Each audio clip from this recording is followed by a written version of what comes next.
ఇది ఓ చారిత్రాత్మక ఘట్టం. పాకిస్తాన్ దశాబ్దాలుగా భారతదేశం మీద చేస్తున్న ఉగ్రవాదానికి ధీటైన ప్రతిస్పందన. ఇది కేవలం ఆపరేషన్ కాదు, ఇది ధైర్యం, గర్వం, న్యాయం కలిసిన ఒక శక్తివంతమైన సందేశం.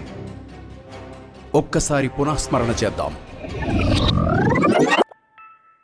1971లో పాకిస్తాన్ దాష్టికాలకు పరాకాష్ఠగా జరిగిన యుద్ధంలో బంగ్లాదేశ్ పుట్టింది.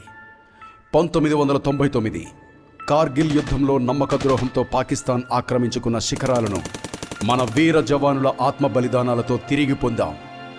2008లో ముంబై సెప్టెంబర్ 11న 166 మంది అమాయకుల రక్తంతో తడిసింది. 2016 యూరి దాడి, దీని ద్వారా మనం మన తొలి సర్జికల్ స్ట్రైక్కు మార్గం చూపాం. 2019 పుల్వామా ఉగ్రదాడి, 40 మంది సిఆర్పిఎఫ్ జవాన్లు వీరమరణం పొందారు. 2025 ఏప్రిల్ 22న మినీ స్విట్జర్లాండ్గా పర్యాటకులతో కొనియాడబడే పహల్గామ్లో అమాయక టూరిస్టులు 26 మందిని మతం ఏంటో మరీ అడిగి చంపారు పాకిస్తానీ ఉగ్రవాదులు. ఇవి కేవలం కొన్ని ఉదాహరణలు మాత్రమే. పాకిస్తాన్లో ప్రాణం పోసుకున్న ఉగ్రవాద విష సర్పాలు ఎందరో భారతీయుల జీవితాలను బలిగొన్నాయి. ఆపరేషన్ సింధూర్ అంటే ఇది ఇన్ని దశాబ్దాల పాకిస్తాన్ కవ్వింపు చర్యలకు ధీటైన ఒక బహుమానం. ఉగ్రదాడుల్లో మరణించిన హిందువుల ప్రాణత్యాగాలకు సరైన సమాధానం.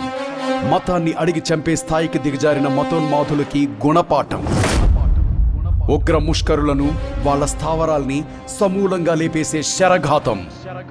ఇది కేవలం ప్రతీకారం కాదు, ఇది మన అచంచల ప్రతిష్టకు చిన్న మచ్చుతునక. పాక్ ఆక్రమిత కాశ్మీర్ POK భారతదేశానికి విడదీయలేని భాగం అని భారత పార్లమెంటు 1994లో ఉత్తర్వులు జారీ చేసింది.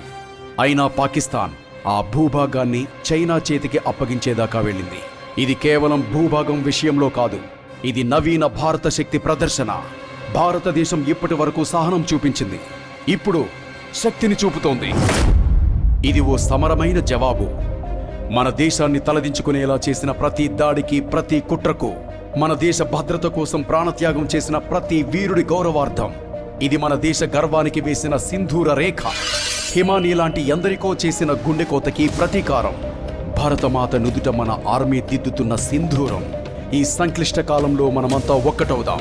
కులాలకు, మతాలకు, ప్రాంతాలకు, రాష్ట్రాలకు, పార్టీలకు అతీతంగా భారతీయులంతా ఒక్కటేనని చాటుదాం. ఈ యుద్ధంలో ప్రత్యక్షంగా, పరోక్షంగా పాల్గొంటున్న ప్రతి భారత రక్షణ దళాల సభ్యులకు కళారాజ్ మీడియా మరియు ఎంటర్టైన్మెంట్ సంస్థల తరపున, అలాగే KR భారత్ ఛానల్ పక్షాన శిరస్సు వంచి వందనాలు చేస్తున్నాం. జై హింద్.